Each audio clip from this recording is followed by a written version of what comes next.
Praise lord. దేవుని నామానికి మహిమ కలుగును గాక. మరొక ఎపిసోడ్‌లోకి మీరొచ్చారు. ఈ ఎపిసోడ్‌లో సోషల్ సర్వీస్ గురించి నేను చెప్పాలనుకుంటున్నాను. ఆహ్, దేవునితో నా ప్రయాణం నేను చేస్తూ ఉన్నప్పుడు దేవుడు సమాజం పట్ల ఎటువంటి ప్రేమని నాలో ఉండాలి, ఎటువంటి ప్రేమ నాలో ఉండాలని ఆయన తెలియజేశారనేది నేను మీతో చెప్తాను. దాంతో పాటు నేను స్కూల్‌లో ఉన్నప్పుడు 8థ్ క్లాస్, 9థ్ క్లాస్, 10థ్ క్లాస్ నేను చదివేటప్పుడు స్కూల్‌లో ఉన్నప్పుడు నేను ఎండాకాలం సెలవులొస్తాయి. ఎండాకాలం సెలవులొస్తే అందరూ అమ్మమ్మ ఇంటికో, నాన్నమ్మ ఇంటికో వెళ్లి ఆడుకుంటారు. కానీ నేను కొన్ని రోజులు హాస్పిటల్ పుట్టపర్తిలో ఉన్నప్పుడు అక్కడ ఒక హాస్పిటల్ ఉండేది. అక్కడ ఫ్రీగా సర్వీస్ చేసేవారు. ఆప్థమాలజీ, ఆర్థోపెడిక్, యూరాలజీ, అలా కార్డియాలజీ ఈ డిపార్ట్మెంట్స్‌కి వాటి మీద వాళ్ళు ఉచితంగా వైద్యం చేసేవారు. అక్కడికి నేను వెళ్లి ఫ్రీగా అంటే రాత్రి సాయంత్రం 6 గంటల నుంచి ఉదయం వరకు నేను నైట్ డ్యూటీ చేసేవాడిని. అంటే నాకు డబ్బులేమివ్వరు, సేవ. అలా చేసినప్పుడు ఆ హాస్పిటల్ బయట గేట్ దగ్గర నాకు వాళ్ళు ఉద్యోగాన్నిచ్చారు. గేట్ దగ్గర నాకు సేవనిచ్చారు. ఇచ్చిన తర్వాత గేట్ దగ్గర నేనుండి ఎమర్జెన్సీ పేషెంట్స్ ఎవరైతే వస్తారో, ఎవరైతే చనిపోవడానికి సిద్ధంగా ఉంటారో వాళ్ళని తీసుకువెళ్ళాలి. 13 ఏళ్ల వయసులో వాళ్ళని ఎలా తీసుకెళ్ళాలి నేను? సో, అయినా నేను నాకున్నటువంటి బలంతో దేవుడిచ్చినటువంటి కృపతో వాళ్ళని అలా తీసుకెళ్ళేవాడిని. హాస్పిటల్‌లోకి తీసుకెళ్ళి డైరెక్ట్ ఐసీయూకి తీసుకెళ్ళి వాళ్ళని అప్పగించేవాడిని. సో, అలా నేను 3 సంవత్సరాలు ఎండాకాలం పనిచేసేవాడిని. ఈవినింగ్ 6 నుంచి నెక్స్ట్ డే మార్నింగ్ 6 వరకు మొత్తం హోల్ నైట్ రాత్రంతా నేను అలా డ్యూటీ చేశాను. అలా చేయటానికి యేసయ్య నాకు సహాయం చేశారు. తర్వాత రాజమండ్రి అనేటువంటి ఒక ప్రాంతానికి నేను వెళ్ళాను. రాజమండ్రి అనే ప్రాంతానికి నేనుండేటువంటి ఏరియాలోనే. ఒక బస్సు ప్రయాణం చేసేటప్పుడు ఒక యాచకురాలు అంటే ఇప్పుడు చాలా మందికి అర్థం కాకపోవచ్చు. ఒక బెగ్గర్, ఒక ముష్టావిడ కూర్చొనున్నారు. ఉన్న తర్వాత నా దగ్గర 2 బ్రెడ్‌లున్నాయి. నేను బేకరీలో తీసుకున్నాను రాత్రి ప్రయాణానికి. అయితే అందులో ఒక ఆవిడ అడుగుతుంది. వెళ్లి వెంటనే ఆవిడకి అదిచ్చి ఒక వాటర్ బాటిల్ ఉంటే ఆవిడకిచ్చేసాను. తర్వాత నాతో పాటు ఇంకో గెస్ట్ వస్తున్నారు. ఆయనకి ఇంక ఇది ఇచ్చేద్దాం. నేను ఈరోజు పస్తుండిపోదాం అని ఫిక్స్ అయ్యాను. తర్వాత ఇంకొక బ్రెడ్ ఉంది. అది బ్యాగ్‌లో పెట్టాను. అది ఆయనకి. ఈ రెండోది నేను తినాలి. అయితే ఇంకొక ఆవిడ పిలిచి బాబు నాకు అని అన్నది. ఇంకొక మెట్ల మీద కూర్చొని. ఆవిడ దగ్గరికి వెళ్ళిన తర్వాత నాకు జాలేసింది. ఆవిడకి వాటర్ బాటిలు, బ్రెడ్స్ ఇచ్చేసి ఇంక నా దగ్గర ఏమీ లేవు. ఇంక ఆయనొస్తే ఏదో ఒకటి చెప్దాం. సో, బస్ ఎక్కి వెళ్ళిపోదాం అని నేను ఫిక్స్ అయ్యాను. నైట్ 9 అవుతుంది. వర్షం. అక్కడ ఆహారం దొరికేటువంటి అవకాశం లేదు. అయితే ఎవరైతే ఆహారం లేదో, ఎవరైతే ముసలావిడుందో ఆవిడ నన్ను మళ్ళా పిలుస్తుంది. పిలిచి, "బాబు నీకు ఫుడ్ లేదు, నీకు రొట్టె లేదు, నీది నాకిచ్చేసావు నాకర్థమైపోయింది. నువ్విది తీసేసుకో. నువ్వే తినేయి. నాకొద్దు పర్వాలేదని" ఆవిడంటే నాకెంతో బాధొచ్చింది. ఎంతో బాధ కలిగింది. అంటే ఇలాంటి మనస్సు అంటే ఆవిడకి లేకపోయినా, ఆవిడకి ఇల్లు లేకపోయినా, ఆవిడకు ఉండడానికి వసతి లేకపోయినా, ఆవిడ తనకి వచ్చినటువంటి కొద్దిపాటి ఆహారాన్ని మరలా తిరిగి నాకు పెట్టాలనుకుంటుంది. అసలెంత గొప్ప మనసండి. సో, చాలా, చాలా సంతోషమేసింది ఆవిడని చూసి. సో, నాకలాంటి మనసు కావాలనుకున్నాను. కాబట్టి మనం వాళ్ళు వస్త్రాలేసుకోలేదు. వీళ్ళు మంచి బట్టలు, కాస్ట్‌లీ బట్టలు కట్టుకోలేదు. కాస్ట్‌లీ నగలు పెట్టుకోలేదని మనం మనుషుల్ని చూడకూడదు. మనిషి యొక్క హృదయాన్ని చూడాలి. సమూయేలుతో దేవుడు చెప్తాడు కదా! దావీదు దగ్గరికి వెళ్ళేటప్పుడు మనుషులు పై రూపాన్ని చూస్తారు. దేవుడు అంతరంగ లోపల ఉన్నటువంటి వ్యక్తిని చూస్తాడని. సో, అలా లోపల ఉన్నటువంటి వ్యక్తిని మనం ఎప్పుడు గుర్తించాలి. నేనెప్పుడు ప్రార్థిస్తాను. ప్రవ్వా! నేనెవ్వరిని వాళ్ళకున్న ధనంతో గాని, వాళ్ళకున్న చదువుతో గాని, వాళ్ళకున్న తెలివితో గాని ఎవ్వరిని నేను చూడకూడదు. మనుషులందరిని సమానంగా చూసేటువంటి హృదయం నాకివ్వని ప్రతిరోజు ప్రార్థిస్తూ ఉంటాను. అది దేవుని కృపను బట్టి నాకలాంటి మనస్సు సంపూర్ణంగా కావాలని ఇప్పటికీ ప్రార్థిస్తూ ఉన్నానండి. మీలో ఎవరైనా ధనాన్ని బట్టి, కులాన్ని బట్టి, వర్ణాన్ని బట్టి, వర్గాన్ని బట్టి, జాతిని బట్టి ఏ రకమైన భేదంతో ఎవ్వరిని మీరు తక్కువగా చూడకూడదు. ఎవ్వరిని ఎక్కువగా చూడకూడదు. వాళ్ళ లోపల ఉన్నటువంటి ఆత్మను మీరు చూడాలి. వాళ్ళ లోపల ఉన్నటువంటి క్రీస్తుని మీరు చూడాలి. అలా చూసినప్పుడు దేవుడు మిమ్మల్ని ఇష్టపడతాడు. అటువంటి పక్షపాతం లేకుండా మనం ఉండాలి. ఆవిడ నుంచి నేను అది నేర్చుకున్నాను. తర్వాత నాకు ఉద్యోగం వచ్చింది. పూర్వం ఎప్పుడో ఆస్తులున్నాయి. మరి ఈ ఆస్తులన్నీ పోయిన ఆస్తులన్నీ సంపాదించాననుకోండి పట్టుదలగా. ఏమవుతది? ఏ ఉపయోగం లేదు. ఇప్పుడు పోయిన ఆస్తులన్నీ సంపాదించాడు. అప్పుడు పోయింది. మళ్ళీ ఈ అబ్బాయి ద్వారా వచ్చింది. తాత ద్వారా పోయింది. మనవడి ద్వారా వచ్చిందంటారు. కానీ అది కాదు కదా! సంపాదించాల్సింది మంచి మనుషులను, ఇంకా ప్రేమను, దేవుని యొక్క కృపను సంపాదించాలి. మరి నాకే డబ్బులు సరిపోవట్లేదు కదా! అయితే స్టార్టింగ్‌లో నా జీతం 10,000 అయినా సరే ప్రతి సంవత్సరం నాకొక డబ్బా ఉంటది. ఆ డబ్బాలో నేను డబ్బులన్నీ దాచి ఉద్యోగం వచ్చిన తర్వాత ఆ వచ్చిన డబ్బుల్లో ఒక 20 గాని, 30 గాని దుప్పట్లు కొని, బెడ్ షీట్స్ రోడ్డు మీద హైదరాబాద్‌లో గాని చుట్టుపక్కల ప్రాంతాల్లో నైట్ టైమ్ చాలా మంది రోడ్డు మీద పడుకునేవాళ్ళు. వాళ్ళ దగ్గరికి వెళ్లి ఒకసారి అడిగాను. అడిగినప్పుడు మా అబ్బాయి ఆటో నడుపుతాడండి. నన్ను ఇంట్లో నుంచి గెంటేశారు. నాకు ఉండడానికి ఆశ్రయం లేదని చెప్పిందావిడ. తర్వాత అలాంటి వాళ్ళని చాలా మందిని కలిసినప్పుడు నైటు 11 అయ్యేదాకా మనం చూస్తే హైదరాబాద్‌లో చాలా మంది దుప్పట్లు కప్పుకొని పడుకుంటారు. శీతాకాలం. 1:00, 2 అయిన తర్వాత కూడా దుప్పటి లేకుండా చలిలో చీరను గాని, వాళ్ళకున్నదాన్ని గాని కప్పుకొని పడుకునే వాళ్ళు ఉన్నారండి. వాళ్ళు ఎక్కడున్నారంటే వాళ్ళు ఎంతోమంది లక్షల మంది ఉండరు. ఒక సిటీ మొత్తానికి ఒక 30 మంది ఉండొచ్చు. ఒక 50 మంది ఉండొచ్చు. వాళ్ళని వెతికి పట్టుకొని వాళ్ళకి దుప్పట్లు ఇవ్వడం చేసేవాడినమాట. అప్పుడు ఫోటోస్ అవి తీసుకోలేదు ఎక్కువగా. నా స్నేహితులు సురేష్ అని ఒక అబ్బాయి ఉన్నారు. రాహుల్ అని ఒక అతను ఉన్నారు. వాళ్ళిద్దరూ ఒక్కొక్కసారి మేము కూడా వస్తామని చెప్తే వాళ్ళతో పాటు నేను వెళ్ళి ఈ కార్యక్రమాన్ని చేశాను. సో, తర్వాత సంవత్సరం ప్రభు నన్ను మరి జీతం పెంచారు. జీతం ఖచ్చితంగా పెరుగుద్ది ఉద్యోగస్తుడికి. పెరిగిన తర్వాత నాకు ఇంకా చేయాలనిపించింది. మరి ఇంకా చేయాలంటే చాలామంది అనుకుంటారు. ఎప్పుడైనా మనం బయట చేయాలంటే అంటే తెలుగులో ఒక సామెత ఇది బైబిల్‌లో లేదు. ఇంట గెలిచి రచ్చ గెలవమంటారు కదా! ఇంట్లో తల్లిదండ్రులని చూసుకోవాలి. తర్వాత నా యొక్క కుటుంబ సభ్యుల్ని, నా రక్త సంబంధుల్ని చూసుకోవాలి. తర్వాత నాకు కావాల్సినవి చూసుకోవాలి. తర్వాత ఇవన్నీ చూసుకున్న తర్వాత సమాజానికి నేను చేయాలి. సమాజానికి చేయాలి అని ఒక నిర్ణయం తీసుకున్నాను. అయితే మా ఇంట్లో చెప్పాను నేను ప్రతి సంవత్సరం నేను కొన్ని కార్యక్రమాలు చేయాలనుకుంటున్నాను. ఈ విషయంలో మీరు ఏమి అభ్యంతరం పెట్టొద్దంటే, మేము అస్సలు అభ్యంతరం పెట్టం. నువ్వేది చేయాలనుకుంటే అది చేయని వాళ్ళు నాకు ఒప్పుకున్నారు. అది కేవలం దేవుని యొక్క కృప. అప్పుడు అలా ప్రతి సంవత్సరం నేను ఒక్కొక్క చోట నేను చేశానండి. అసలు ఇందులో మరి ఇది చెప్పే సందర్భం కాదు. అనుకోకుండా చిన్న వయసులో ఒకరోజు ఒక పాస్టర్ గారు పిలిచి సన్మానం చేశారు.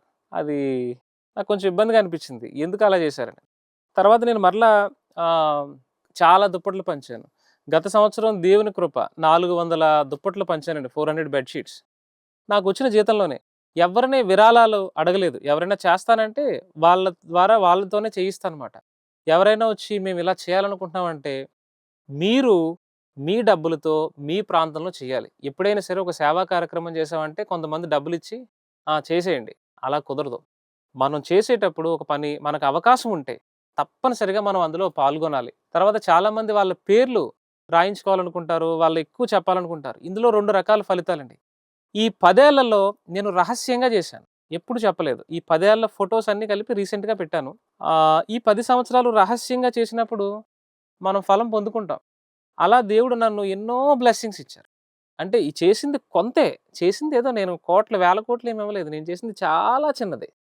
ఆ చిన్నదానికి దేవుడు చూస్తాడనమాట. ఎలా? ఇద్దరు కొడుకులున్నారు ఒక తండ్రికి. ఇద్దరు కొడుకులకి తండ్రి 2 చిన్న లడ్డూలు తీసుకొచ్చారు. తీసుకొచ్చిన తర్వాత మొదట ఆయన హ్యాపీగా, సంతోషంగా తినేసాడు. రెండో ఆయన ఏం చేశాడంటే కొంచెం విరిచి వాళ్ళ నాన్నకి పెట్టాడు. దాని అర్థం ఏంటంటే తండ్రి అనుకుంటాడనమాట. నేను ఎలాగైతే నా పిల్లలకి పెట్టే స్వభావాన్ని కలిగున్నానో, నా చిన్న కుమారుడు కూడా అలా నాకు పెట్టే స్వభావాన్ని కలిగున్నాడని. కాబట్టి దేవుడి లక్షణం మనలో ఉంటే మనం ఇతరులకి ఆశీర్వాదంగా మార్చబడాలండి. అండ్ తర్వాత అలా దేవుడు నాకు సహాయం చేశారు. తర్వాత హాస్పిటల్‌లో ఉన్నటువంటి హెచ్ఐవీ పేషెంట్స్‌ని, ఎయిడ్స్ పేషెంట్స్‌ని వీళ్ళందరినీ మీట్ అయ్యేవాడిని. సో, వాళ్ళ దగ్గరికి వెళ్లి మాట్లాడేవాడిని. కొంతమందైతే చాలా ఘోరంగా ఏడ్చేసేవారు. వాళ్ళు ఇంకొక 10 రోజుల్లో చనిపోతారనగా, వాళ్ళ బాత్రూమ్‌కి అక్కడే చేసేవారు. భోజనం అక్కడే ఉండేది. స్నానానికి అవకాశం లేదు. చాలా దారుణంగా ఉండేది. బర్నింగ్ వార్డ్ అని ఉంటది. అక్కడ మొహం అంతా కాలిపోయిన వాళ్ళుంటారు. యూరాలజీ వార్డ్ ఇంకా ఘోరంగా ఉంటది. కొన్ని ప్రభుత్వ ఆసుపత్రుల్లో. సో, వాళ్ళ దగ్గరికి వెళ్లి వాళ్ళకి భోజనం అంటే ఒక్కరోజు భోజనం. వాళ్ళని మనం పెంచలేం. నాకైతే ఆ యొక్క ఆర్థిక స్తోమత అయితే లేదు. నాకున్న దాంట్లో ఏదో ఒక్క రోజు, 2 రోజుల్లో చేసేవాడిని. సో, వాళ్ళ దగ్గరికి వెళ్ళినప్పుడు వాళ్ళకి తెలుసు. వాళ్ళు 10 రోజుల్లో చనిపోతారని. వాళ్ళు 20 రోజుల్లో చనిపోతారని. సో, వాళ్ళకి తెలిసినప్పుడు వాళ్ళెంతో బాధపడతారు. ఎంతో బాధపడతారు. అయితే వాళ్ళేమి చేయలేని పరిస్థితి. వాళ్ళ దగ్గరికెళ్లి మాట్లాడితే నేనిలా తప్పు చేశానండి. నాకిలా పలానా వ్యాధొచ్చింది. దేవుడు నా జీవితంలో ఈ కష్టం పెట్టారని. వాళ్ళలా ప్రార్థించుకుంటూ వాళ్ళు అలాగే చనిపోతారు. సో, వాళ్ళ దగ్గరికి వెళ్ళాలనే భారం నాకు ప్రభువు పెట్టారు. పెట్టిన తర్వాత చాలా మందికి ఇప్పుడు నేను చెప్తున్నానండి. అంటే నాకైతే డబ్బులేమీ లేవు. కానీ దేవుడు నాకున్న దాంట్లో ఒకవేళ నాకు 4 ఇడ్లీలు ఉన్నాయనుకోండి, ఒకటి ఎవరికన్నా పెడతా. నేను 3 తింటా. ఈ 4 తినేస్తే నేనేం లావైపోను. ఈ నాలుగోది తినకపోతే నేనేం చచ్చిపోను. ఈ 3 తినడం వల్ల నాకు తృప్తి దొరుకుతది. ఈ నాలుగోది పక్క వాళ్ళకి పెట్టగలం. కొంతమంది ఒకరోజు మా అమ్మగారు నన్నడిగారు. అడిగిన తర్వాత ఏమని అడిగారంటే వా సంతోషమే. ఆవిడ కుటుంబ పరిస్థితులను బట్టి బాబు సాలరీ పెరిగిందా? ఎప్పుడు పెరుగుద్ది అని అడిగారు. ఆవిడేదో ఆలోచించుకుంటున్నారు. నేనడిగాను. నా జీతం ఇప్పుడు 10,000 ఉంది కదా! 50,000 అవుద్దని. ఇప్పుడు ఉదయాన్నే అడిగానమాట. ఎన్ని ఇడ్లీ తిన్నావు అని అడిగాను. ఆవిడ 4 అని చెప్పారు. తర్వాత మరి 50,000 అవుతది కదా! నా జీతం. అప్పుడెన్ని ఇడ్లీ తింటావంటే, అప్పుడెన్ని తింటాను 4 తింటానన్నారు ఆవిడ. మరి రూ. 1,00,000 అవుద్ది నా జీతం. అప్పుడు ఎన్ని తింటావని చెప్పాను. అప్పుడు 4 ఇడ్లీ అని చెప్పారు. కాబట్టి మానవుడికి మనం ఎంతైనా పెరగనివ్వండి. మనకు కావాల్సినటువంటి కొద్దిపాటి ఆహారం, మనకు కావాల్సినటువంటి వస్త్రాలు, మనకు కావాల్సినవన్నీ ప్రభువు ఇస్తారు. వీటన్నిటిని ప్రేమిస్తూ, సుఖభోగాల్ని సంపూర్ణంగా కోరుకుంటూ, ఇతరులకి ఆశీర్వాదకరముగా మనం ఉండకపోతే, we are not a good Christian. మనం క్రైస్తవులం కాదు. క్రైస్తవుడంటే నాకు ఆశీర్వాదం కావాలి, నాకు ఆశీర్వాదం కావాలి, నాకు ఆశీర్వాదం కావాలి. No, not at all. క్రైస్తవుడు ఆశీర్వాదంగా ఉండాలి. మనమే ఇతరులకి ఆశీర్వాదంగా ఉండాలి. ఇప్పుడు ప్రభువు నాకు 10,000 జీతం అనుకోండి. ఇప్పుడు నా జీతం ఇక్కడ చెప్పదలుచుకోలేదు. ఈ 10,000లో రూ. 1,000 నేను ఇతరులకు పెట్టాలనుకున్నాను అనుకోండి. ఈ రూ. 1,000 నేను చేసిన తర్వాత అక్కడ 50 మందున్నారు. నేను 10 మందికే భోజనం పెట్టాను. ఈ 40 మందికి నేను పెట్టలేను. ఎందుకంటే ఇచ్చేస్తే మరి నా నా యొక్క ఖర్చులు ఇబ్బందవుతది. అప్పుడేం చేయాలి? ప్రభువా నీవిచ్చిన సామర్థ్యము కొలది, నీవిచ్చిన ఇన్‌స్పిరేషన్ కొలది 10 మందికే సహాయపడగలిగాను. మిగిలిన 40 మంది కోసం నేను ప్రార్థన చేస్తాను అనే తీర్మానం తీసుకోవాలి. 50 మంది కోసం ప్రార్థన చేసేసి ఒక్క రూపాయి ఇవ్వకుండా ఉంటే అది తప్పు. అలాగని చెప్పి మొత్తం 10,000కి 10,000 ఇచ్చేసి ఇంట్లో వాళ్ళకి ఆహారం పెట్టకపోవడం కూడా తప్పే. కాబట్టి ఈ బ్యాలెన్సింగ్ ఎప్పుడు క్రైస్తవులుగా మనకుండాలి. అలా ఉన్నప్పుడు రోగుల పట్ల మనం ప్రేమ కలిగి ఉండాలి. బైబిల్‌లో ఎన్నో వచనాలున్నాయి. ఒక వచనాన్ని మీకు జ్ఞాపకం చేయాలనుకుంటున్నాను. బేదలను కనికరించువాడు యెహోవాకు అప్పు ఇచ్చేవాడని ఉంటది. అంటే మనం పేదవారిని కనికరిస్తే దేవుడికి అప్పివ్వడం అంటండి. అసలు యాక్చువల్‌గా నాకేంటంటే అప్పు అంటే చాలా రెస్పెక్ట్ మాట. వండర్‌ఫుల్‌గా పే చేస్తాను. అయితే కొంచెం మంది పే చేయని వాళ్ళుంటారు. దేవుడికి అప్పిస్తే ఆయన తిరిగి పే చేయకుండా ఉంటాడా? అసలు దేవుడికి అప్పివ్వడం ఏంటండి? ఆయన అసలు వినడానికే చాలా ఆశ్చర్యంగా ఉంది కదా! దేవుడికి మీరు ఎవరైనా అప్పివ్వాలనుకుంటే, మీలో ఎవరైనా పేదవారికి, మీ చుట్టుపక్కల ఉన్న వారికి ఖచ్చితంగా మీరు ఆశీర్వాదంగా మార్చబడాలి. ఇచ్చిన తర్వాత దాన్ని 100 మందికి చెప్పకూడదు. 1000 మందికి చెప్పకూడదు. రహస్యంగా చూసిన తండ్రి మీకు ప్రతిఫలం ఇస్తాడు. అలా క్రైస్తవులమైనటువంటి మనము, క్రీస్తు బిడ్డలమైనటువంటి మనము ఇతరులకి ఆశీర్వాదంగా మార్చబడాలి. అలా మనం ఆశీర్వాదంగా మార్చబడాలి. అంటే మనం గుర్తించాలి. నాకు ఆశీర్వాదం కాదు. నేనే ఇతరులకు ఆశీర్వాదం. నేనే ఇతరులకి సహాయపడాలి. నేనే ఇతరులకి ఇవ్వాలి. నేనే ఇతరులకి బాధలో ఉన్నప్పుడు ఓదార్చాలి. అలా మనం ఒక మంచి రొట్టెగా మనం మార్చబడాలి. సో, ఆ విధమైనటువంటి ప్రయత్నం మనమందరూ చేయాలండి. నేను చేసింది చాలా చిన్నది. సూక్ష్మమైనది. అత్యంత చిన్నది. కానీ నాకింకా ఆశ ఉంది. ఇంకా చాలా మందికి చేయాలి ప్రభువా! నాకున్న దాంట్లో నేనింకా అనేకులకివ్వాలి. నాకున్న ఖర్చుల్లో నేను చేసేటువంటి బట్టలు గాని, ఏదైనా ఇంకా కొంచెం తగ్గించుకోవాలి. అవి తగ్గించుకొని ఇంకొంచెం మందికి సహాయం చేయాలి. ఇంకొంచెం మందికి సహాయం చేయాలని. ఇంకొకటి సహాయం చేసి కొంతమంది సహాయాన్ని ఒక ఎరగా వాడతారు. ఎర అంటే ఎవరికైనా ఒక బట్టలు పెడతారు. ఎవరికైనా బంగారం ఇస్తారు. ఎవరికైనా ఏదైనా సహాయం చేసి వాళ్ళ చేత 6 నెలలు ఇంట్లో పని చేయించేసుకుంటారు. ఇది సహాయం కాదు. ఇది మోసం. ఇది కుయుక్తి. ఇది పన్నాగం. అలాంటిది కాదు. అలా పనిచేసిన వారికి ఇవ్వచ్చు. అది జీతం అవుతది. కానీ నిజమైన సహాయం ఏది ఆశించకూడదు. ఒకవేళ వాళ్ళు మనకు తిరిగి ఏమి చేయకపోయినా, వాళ్ళు ఏమి చేయలేని స్థితిలో ఉన్నా సరే, వాళ్ళకి మనం సహాయం చేయాలి. అటువంటి సహాయం మనం చేయాలి. అలా చేయడం వల్లే యేసయ్య మన జీవితంలో ఎన్నో మేలులు చేశారు. నా జీవితంలో యేసయ్య ఎలాంటి మేలులు చేశారు. సో, ఇంకా ఎక్కువ మంది పేషెంట్స్‌ని నేను రీచ్ అవ్వాలనుకుంటున్నాను.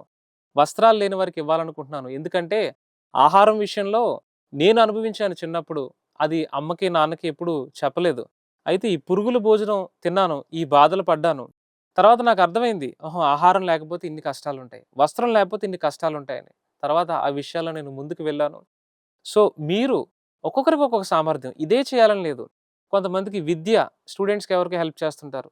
మీరు ఏదైనా మంచి పని చేయాలని ప్రభువు మిమ్మల్ని ప్రేరేపిస్తే తప్పనిసరిగా చేయండి. ఈ ఛానల్‌కి కాదు, నాకు కాదు పొరపాటు పడ్డారు. మీ ప్రాంతాల్లో, మీ మందిరాల్లో, మీ యొక్క సహవాసంలో, మీ సరౌండింగ్స్‌లో ఎవరికైనా మీరు చేయదలిచి ఉంచి, మీకు ఆ సామర్థ్యం ఉండి చేయకపోతే అది తప్పు. ఖచ్చితంగా మీరు ఇతరులకు ఆశీర్వాదకరంగా ఉండాలని, మనమందరం అనేకులకు ఆశీర్వాదకరంగా ఉండాలని, ఈ యొక్క నా మాటలు ముగిస్తున్నాను. తర్వాత ఎపిసోడ్‌లో ఇంకా మరిన్ని విషయాలు తెలియచేస్తాను. Thank you. Praise the lord.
నా రీసెర్చ్ పేపర్ దొంగిలించబడింది. దొంగిలించడం అంటే పేపర్ తీసుకెళ్ళిపోవడం గాదు. నా పేరు తీసేసి వేరే పేరు పెట్టుకొని సబ్మిట్ చేశారు. నాకు చాలా బాధనిపించింది.